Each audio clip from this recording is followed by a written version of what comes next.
Welcome, everybody. Welcome, welcome. So glad you are joining us for the Minds of Markets podcast today.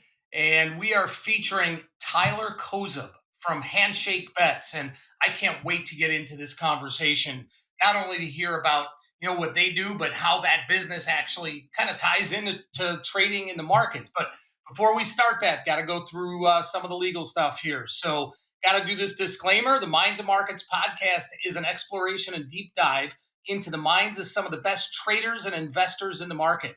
Our goal is to help you, the listener, learn from some of the best out there to improve your knowledge and your skill set as a trader and investor. The Minds of Markets podcast should be used for information and entertainment purposes only. The opinions expressed in this podcast, they're our opinions only, and none of the information contained in this podcast constitutes a recommendation that any particular security, portfolio of security, transaction, or investment strategy is suitable to any specific person. Trading is risky, and past performance is not a guarantee of future results. All right, now that we got the my legal team happy and out of the way here, let me give you you guys a quick introduction on Tyler, who this guy is, who I have fortunately known for quite a while. Tyler Kozub is a co-founder of Handshake Bets. Handshake Bets, the largest bet on anything brand in the world. After graduating from Indiana University's Kelley School of Business, I think I plunked some money there, and starting his professional career at Amazon. And if I'm not mistaken, you were down in St. Louis for a while. Tyler's career became more of that as an entrepreneur. Handshake Bets was acquired in the summer of 2022 by Better Media, where he's now a full-time content creator, producer, and video editor. Ty, I hope that is all right. If there's anything you need me to correct, other than watching you kind of struggle a little bit on some of the hills in Colorado, I think in 8th grade skiing, let me know. Sib, you did not have to start me off like that. Sorry, guys. Scott and I go way back, like you said. Grew up playing baseball with him and with the boys, actually. Great group of guys. But no, yeah, honestly, Sib, I think you nailed it right on the coffin. Nail on the coffin. Yeah, I definitely just am happy to be here, and hopefully I can provide a little bit of insight. I was laughing when I was listening to the previous episodes. I heard the disclaimer. And I'll throw it out there right away, guys. I don't know much about the market, but I'm excited to be here, and I'm very thrilled to share whatever insights I can. Awesome. Thank you so much, Ty. So, what everybody wants to hear, and quite frankly, I only know a small portion of this. How did this all come about? I mean, you went from going, from the Kelley Business School to a great job at Amazon, and I know working just the graveyard shifts, terrible hours, even though it was a great company. And then all of a sudden, next thing I know, you're flying around the world. You're literally shaking hands with some of the brightest, biggest names out there. What happened? How'd you get there? Yeah, believe it or not, the entire idea of Handshake Bets started at a Taco Bell in the middle of Spain. There was a two-person meal, and one of my buddies that I was studying abroad with, right before we got sent home for COVID, we were at Taco Bell. I was like, yo, I think I could eat the two-person meal in 40 minutes. We made our first handshake bet. At the time, we were just making a bet. So that was the very first handshake bet that we can call back to. Like I said, we got sent What home was the from wait? Barcelona. Well, what'd you bet? Somebody had to pay for the two-person meal, or what? It was $20, which is what the meal was worth. Okay. Or 20 pay or not 20 pesos, Jesus, pesos, whatever it was. No, yeah. So we Euro. 20 euros. euros. Thank you. Oh, Jesus. Yeah. So we made that bet, and then, like I said, we got sent home for COVID. Kind of the world was ending. We didn't know what to do, and I was working a job, and James, myself, and Pat, who were fraternity brothers. I've known James since high school as well. It was just we kind of were just like, yo, like let's make a business, let's do something, and it really like we were kind of just all stuck at home, didn't really know what to do. So I just started like doing puzzles, and I was like, you know what, like I'm betting with my brother, like, yo, can I finish this puzzle today? I was betting with my mom, how many shirts can I throw out today because she wanted me to clean my closet, and like all these like little things like over under lines just started getting formed. So I put it on my Snapchat. And if anyone has seen a handshake bet video, you'll see a lot of the times we do $2 bets. And the $2 there is some significance to that in the fact that, sorry, there's balloons on my screen. I won't hold up any twos anymore. Um, once I started putting stuff on my Snapchat, I was like setting lines like, can I finish this, piece of pizza in 5 minutes? People started the dollar I was going to accept. Wow, the dollar amount I was willing to accept per bet was $2. So that's kind of how that all started because I was actually collecting money via Venmo from people who were betting on me doing everyday tasks while I was stuck at home for quarantine. So like slowly but surely, we saw, we hosted a virtual pool game. We had $500 actually wagered on a single pool game between myself and James, and we're like, hey, we might have something here. So we started to develop an app, started to do a lot of things, and then once we started marketing, that's kind of how Handshake Bets, the social media brand, took off. We started mainly on TikTok, definitely still our biggest platform today, but we have an Instagram, which is with a very strong following right now, and we're still trying to just make sure that we are spreading the good word of Handshake Bets. The story of Handshake Bets though is competitive friends, competitive people that are going to, it's like going to the bar. Hey, go get that girl's number. But it's like, go get that girl's number. If I do it, I'll buy you that drink. That's a handshake bet to us. That's how we kind of, um, that's how we look at it. It's like all of those every single day challenges that you're making with your friends. That's a handshake bet. Is that make sense? Oh, that's awesome, and I could just imagine, watching the Bears game last night. How many handshake bets were on how many more passes Justin Fields going to make behind the line of scrimmage? Right? Is going to be. I mean, come on. The handshake bet of the night last night was: is it going to be screen right or screen left? There you And go. that was the handshake bet we were making all night last night. No, yeah, it's so funny because like when a lot of people when I first explained it to them, like that sounds so simple, so easy. Like I said when we started, we wanted to make a platform that people could exchange money on, Yeah. and I definitely still think there's potential for that. But right now, we're way more focused on the marketing side. So people, they get the app or they see you guys on TikTok, Snapchat, whatever it is, and they take your concept, right? Or is there a platform that they actually go to make the bet? And do people see the bet happening? How does that actually like? Let's say in the game last night. Let's say I bet the next pass is 4 yards behind the line of scrimmage to the right. I'll bet you $2. How do people see that? Right. Right. So right now, the way that we're doing that is solely through social video, short form videos.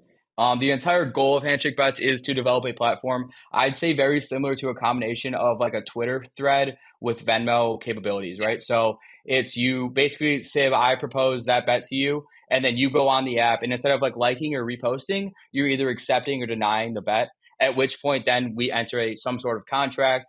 At the end, we agree upon the results, and then the winner is either paid out or the loser pays the winner. That is like the entire methodology of what we want to get to with handshake bets, and that's what we set out to do in the in quarantine during 2021. In like May of 2021, we had this idea like, hey, like we could probably make an app out of this. We actually did have an MVP, and we don't have it anymore. We took it down based on our relationship with Better. We took it off the App Store, but we had a decent amount of users on there. Actually, people loved it, and I definitely want to bring it back one day. That's one of those things that we definitely in the pipeline. Hopefully, we can see that one coming up in the near future. So before we get into the relationship with Better, how do you monetize this? That's the Handshake question. Bets, the app, yeah. How do you, So we how do you guys make money off of this? I know if I'm trading, I buy something for $1 and I sell it for $1.40, I make money, right? I mean, yeah. it's pretty cut and dry. How do you guys make money off of this? Yeah, we originally started thinking about doing ads, just like running banner ads and whatnot. And what you quickly learn when you start to develop an app, and granted, none of us have any backgrounds in development. I studied supply chain management. James was a financial analyst at a pharmaceutical company, and Pat is actually a CPA. He hadn't even started his job at a big four I consulting know firm Pat. yet. By the time, James Dvorak, everybody. Who's Pat? sorry, Pat Murtaugh, he is he's actually from New York, one of our fraternity brothers that we started Handshake Bets with. Gotcha. But like I said, none of us had.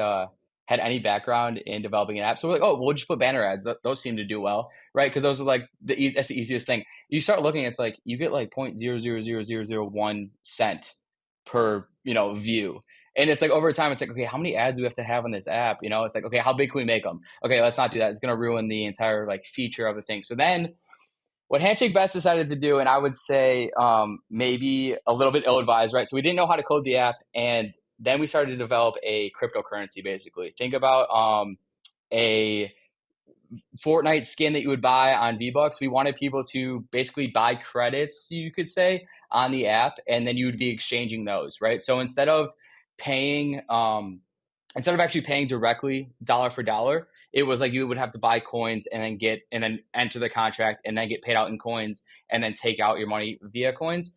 That was at the end of the day, right? That was our currency economy that we were trying to develop, which, like I said, Sounds guys, better than Dogecoin. right. So that was the other thing, right? So it was 2021, right? All the markets, everything's going up, right? And we're like, okay, wait, what if we just launch a coin and we promise, right? Like NFTs, right? We'll just promise that these NFTs are going to be worth something one day if upgrade your character, and like now you have a Cubs. If you want to bet against me on the Cubs game against St. Louis, like we'll give you your character a Cubs hat, right? And we're like, and now you could trade that Cubs hat in for Cubs tickets in a virtual economy. We have an entire plan that we probably spent, I don't know, somewhere upwards of like 100 200 hours, like just like writing down on paper all the things we wanted to do with this currency that does not exist at all. So It was called Shakes. hopefully it wasn't a guarantee like SBF Sam Bankman Fried, but that's a whole nother story here. All right, so you're going along here through COVID. I mean, I had heard a little bit about this just from the community, let's say, and then Yeah, next thing I know, literally, you're flying all over the place and you're yeah. getting wined and dined and you're attending the Super Bowl and you're doing this and you're doing that. And I'm thinking of you, tumbling head over feet down the mountain. How did that happen? How did you get to better and what happened? Yeah, so like you said so perfectly in the intro, after school I moved down to St. Louis, and I was working the graveyard shift at Amazon, which for those of you guys that don't know, that's Wednesday through Saturday, 6 p.m. to 6 a.m. I was in a new city by myself, living in a one-bedroom apartment. Didn't know anyone, right? I'm just trying to tell the story, and so I was like, I got to get out of here for my mental health. So I put in a request. Amazon honored it, moved me back to Chicago. Was still working the same shift, but now I got to move in with James Dvorak, one of our other co-founders, and it was a great. It was awesome because I would be getting home from work, he'd be going to work, and so like for 2 hours, I get home at like 7 a.m. He would leave at like maybe 9, and we would make like 3 or 4 handshake bets for the day, and we got in such a good rhythm of it. And the first one that took off was us staring out of our apartment and betting on which way the L train was going to go, right or left. And when I mean took off, I mean, guys, we went from 5,000 TikTok followers to like 30,000 literally overnight.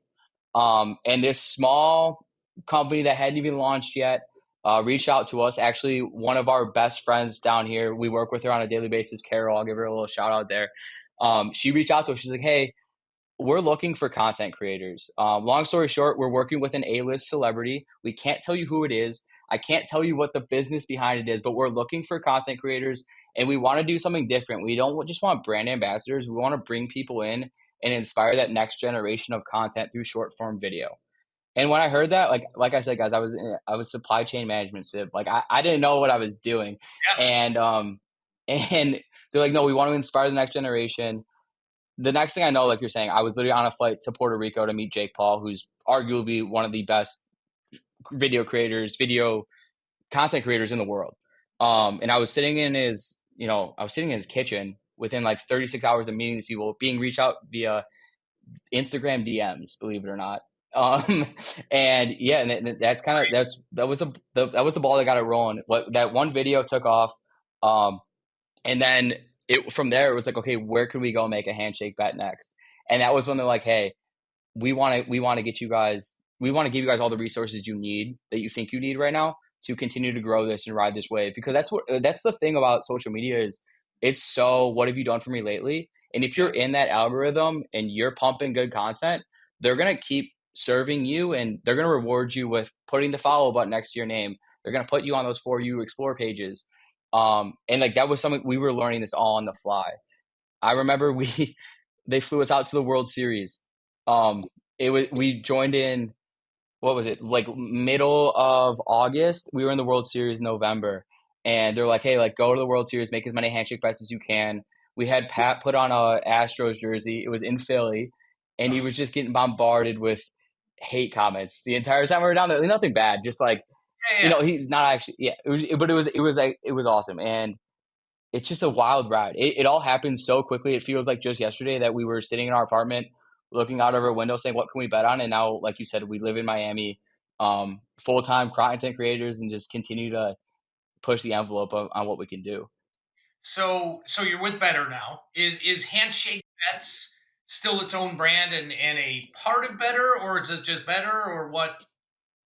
How's Yeah. that work? So Better Aqua hired us, which is a term I had never heard before. It's very much like a I know some other merger. aqua games, but Yeah. So they bought us, and they gave us full-time jobs too. That was part of the deal. It was like, hey, we'll bring you guys over, give you full-time jobs. We still operate as our own separate entity. We have our own merch. They have better merch.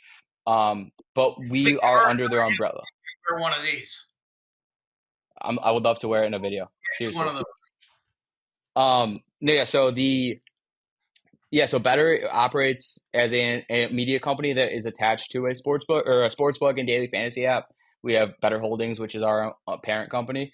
And then Handshake Bets falls under the umbrella of Better Media. We are the largest brand under um, Better currently, but that doesn't mean that we don't like. We are also partnered with the Kavner twins and obviously Jake Paul, who has more followers than ESPN if you add them all up on his social platforms, which is cool. So yeah, we definitely, but we are a subset of Better. We obviously work for Better. You'll see if you follow Better on social, you'll see me post about betting things on Better and Handshake Bets things on Handshake Bets profiles. That's unreal. That's unreal. So tell us a little bit about the Better product, the Better app. Why does someone, outside of saying, yeah, this, I'm going to Jake Paul, right? Why does someone that is in that arena, why do they use Better? Yeah. So Better right now, our main product offering is Better Picks, which is a daily fantasy sports app. The entire design of the fantasy application is supposed to be very intuitive. A lot of the old sports books and daily fantasy apps look like, in our opinion, spreadsheets. We want to shake that up. We wanted to make it so that it was something that when you looked at, we're not like this is an eyesore, but this is more visually appealing. And it also is just easier to use. A lot of our terminology, we've gone away from, normal American odds, which are sometimes hard to interpret. Just like in the market, right, where there are terms that are a little bit more difficult to understand, there's a learning curve, right? We want Yeah, to you've take that got barrier. your beginners, you've got your intermediates, you've got your advanced. So I imagine it's the same, if you're going to a betting platform. Right. And we want to make it so that, someone can turn on a TV, download our app, deposit money, and enjoy the game a little bit more. That is, at the end of the day, like we look at daily fantasy sports as a way to enhance your viewing experience. And that's something that I genuinely support and I believe in. Because like I'll say it. I put money on games. It makes it more fun to watch. I'm not the biggest proponent of betting in general. I would say just as I believe I heard listen to the last episode with who'd you last interview? Oliver Rennick, The one before that, sorry. Charlie Moon, Mike Yeah, Shore, probably Charlie Moon, Moon. who Charlie was Moon. Yeah, Charlie Moon. professional poker player. Correct. Charlie Moon was talking about you got to be responsible with, your money in the market, right? And if you're not having a good day, you got to be able to step away and say this is not my day. You got to wait for that next chance. It's the exact same thing in daily fantasy sports or in sports betting in general. You need to be extremely careful, and that's something that we try to push here Better. So to go back to your question of why use the Better app, we are the first daily fantasy sports app to not accept credit cards at all as a way to deposit, because we are very cautious of people that have addictive tendencies. We want to make sure that people are being smart with their money. And I do think the ease of use is another big thing when comparing our daily fantasy sports offering to others. I'm not going to go through all the promos because there's so many, and we don't want to compete with the promos. We want to just make sure that we have the best product for someone to come and play daily fantasy sports. That's unreal. I mean, I love that, and you're so right. I mean, whether it's 10 cents or whatever it is, if you're watching a game, you definitely like to get the juices going, and you have something on a specific player or the team or whatever. There's no question about that. That enhances it. So, what's the growth strategy from here? So you're with Better, you're creating content for them.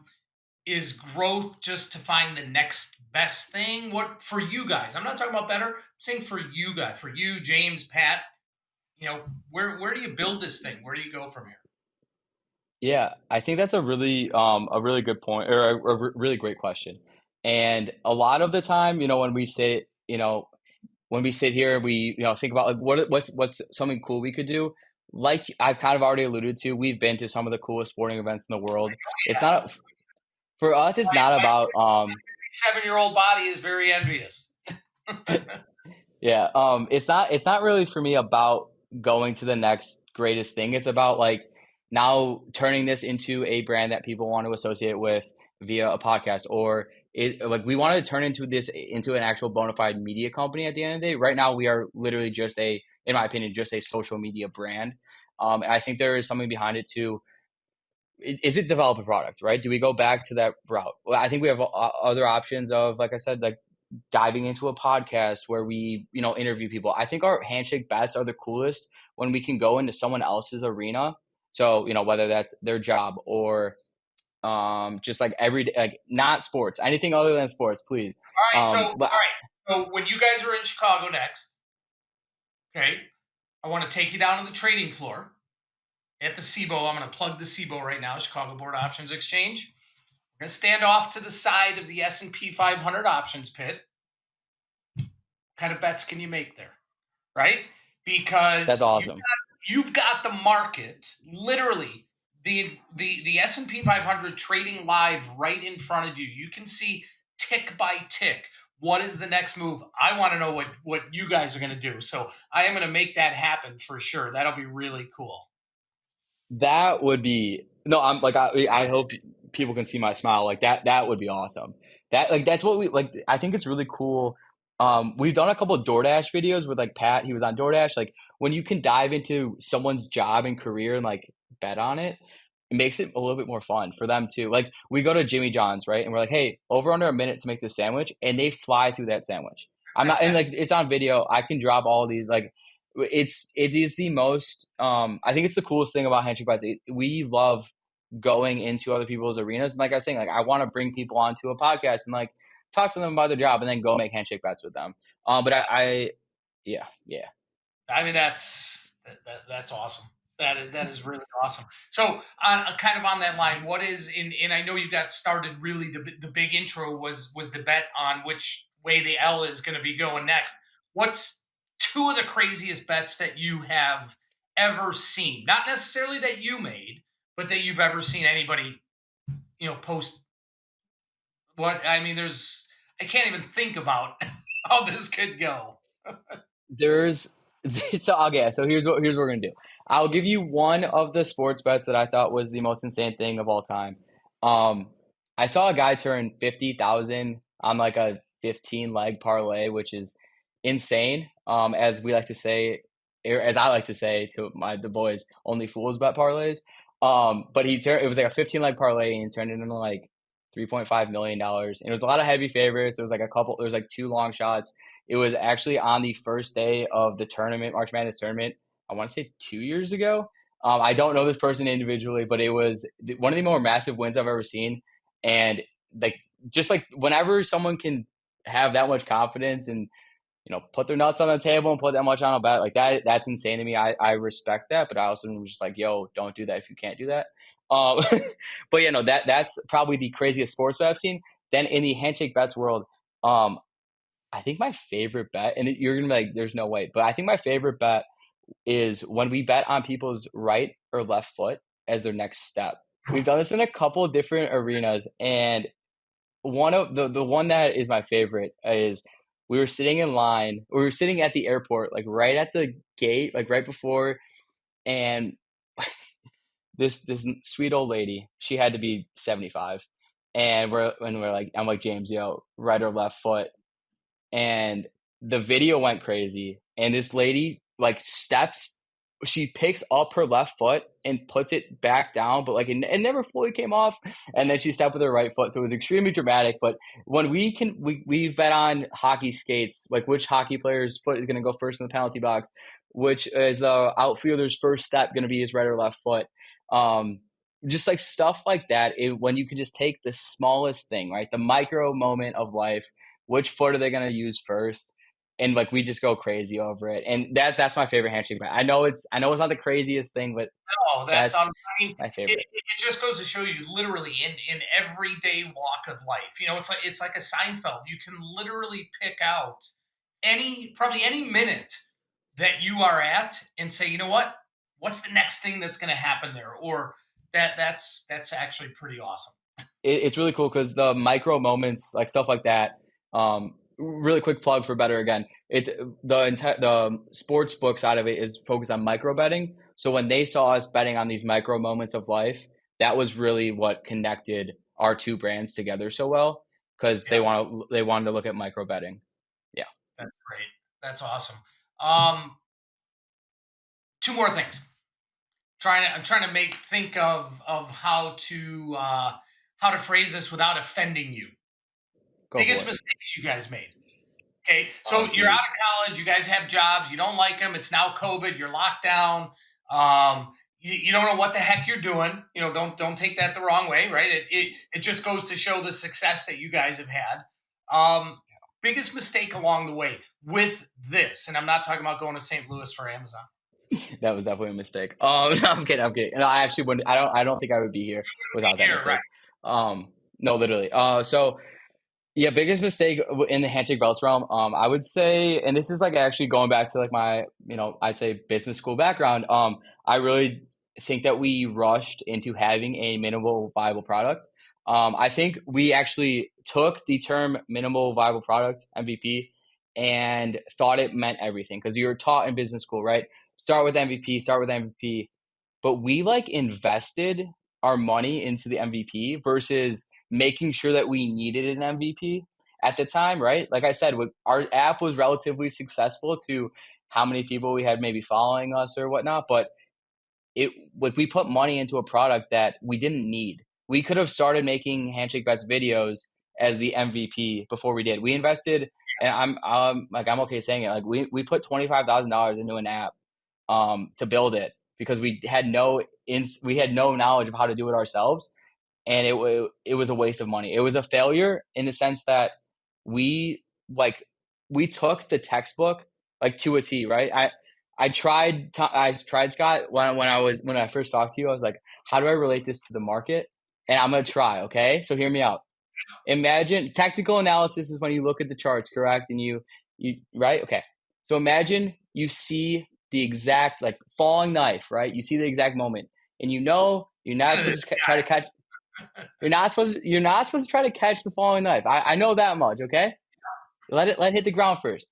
We saw the exact moment, let's say, that chart was falling, and we knew the correct thing to do, but in our minds we like jumped the gun still, right? We still bought a little bit too early, right? We came out on top, right? We still got our profits from it, but we jumped the gun a little bit too early. We caught the knife a little bit too early, and we in this case we bit the bullet a little bit too early with our pockets, and it hurt, but we bounced back and we recovered and we were resilient and we focused on what we could. But I would say that building the MVP, make sure you need it first. That would be my biggest piece of advice. So I'm gonna try and connect what you do with trading, and from what I got from you is a couple things, especially with Better.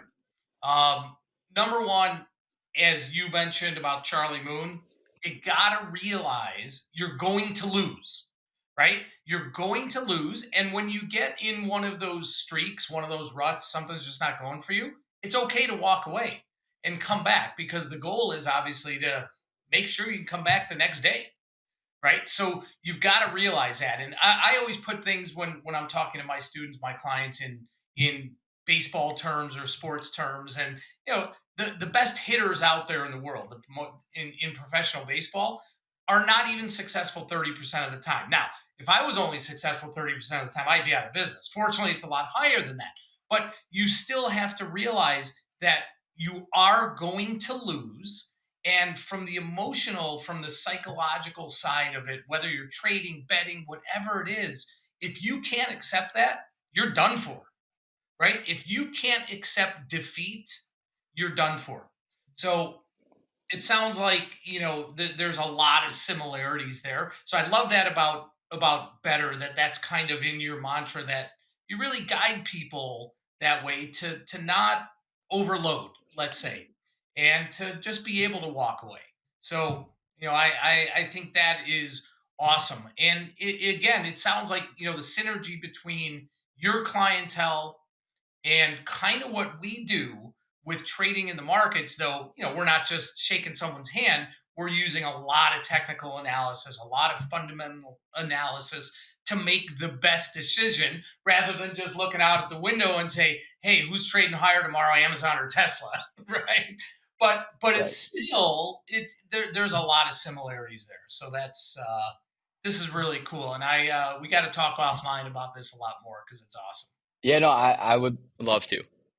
Let me ask you a question, because I know you guys are looking down the road, maybe to get into the media podcast world. For us, if there are one or two people you'd recommend that we interview, okay, whether it's financially related or not, give me a couple names, because we want to cater to our audience, and we want to bring them people that they want to see. So Yeah. I've actually, this was really tough for me because I've been, like you alluded to earlier, introduced to a lot of really cool people. But I tried to keep it to a list of people, and it's two people, in my kind of immediate network that I've, reached out to. The first one is definitely a little bit more attainable, I'd say, but his name is Alex Lieberman. He's one of the founders of Morning Brew, which is an email marketing service. We actually have looked into email marketing and what he did with his brand ambassadorship program, which is all of his users became his brand ambassadors, is a really, really cool platform. So basically, what it was is like, if you refer, 5 people, we're going to send you this sticker. If you refer 10 people on top of that, here's a coffee mug, and so on and so forth. And that's how he got his users to grow his base, his actual entire distribution. So I've listened to a lot of his podcasts and stuff, and more than welcome to help you try to connect with him on LinkedIn. Another one that I feel is a little bit more attainable for me to help you get introduced to is a man named Roger Ehrenberg. He's an investor at Better, but he's also a part owner of the Miami Marlins. I had the opportunity to go down to Vegas with him for Slam Ball. He's actually the I think you I don't want to get his title oh, wrong. wait, is slam ball? Let me just guess. Is it that basketball, like on trampoline thing, or no? Yes, yes. So Okay. he's leading the charge and bringing the sport back. We went to the championship game. If I could say one thing about slam ball, it is probably the most hard thing to do in the world. I played a lot of sports. Being on a trampoline, running, jumping, and trying to, be like move around in the air while you're flying at higher speeds, it's insane. But he has a really, really awesome insight, both in the markets, in what's the word, housing, like like retail Economy. spaces and whatnot. Yeah, exactly. No, he's probably one of the coolest people I've met. And I would love to get you guys in contact with him. I think he would be an awesome person to have on the show. I'll be in Miami tomorrow, man. Let's hook it up. Sounds good. I'll reach out to him and see what I can do. Hey, in all seriousness, again, going back on the personal side of things, I've known you for a very, very long time. For those of you that are watching here, Tyler happens to be one of my youngest son, not one of my youngest son's closest friends in the world. And so I've seen you from the time you were, tiny little, no good kid, like my son, really just blossom and branch out and use the entrepreneurial skills that I know comes in your family. And it's just so awesome to see what you are building here. And I'm really proud of you, quite frankly. So it's awesome. I appr I appreciate you, Sib. I appreciate you letting me come in on here and ramble. Hopefully, for those of you guys that are listening, I gave you some insight. If you guys have any questions, please do not hesitate to reach out to us. But most importantly, subscribe to Minds of Markets because this podcast is going places, and I'm very excited to be. I'm honored to be on this show, Scott. So I could not thank you enough for letting me come on and talk to you. I really appreciate it. Thanks, Ty. Really, really appreciate it. And just keep at it. Keep at it. Give James my best too. Pat also, I don't know Pat, but James I know pretty well. So We'll all meet you at the board of the trading floor one seriously, day. We'll be I back. am 100% serious about that. We'll Let's make it do it. happen. All right, man. Thank you so much. Of course. Bye. Later.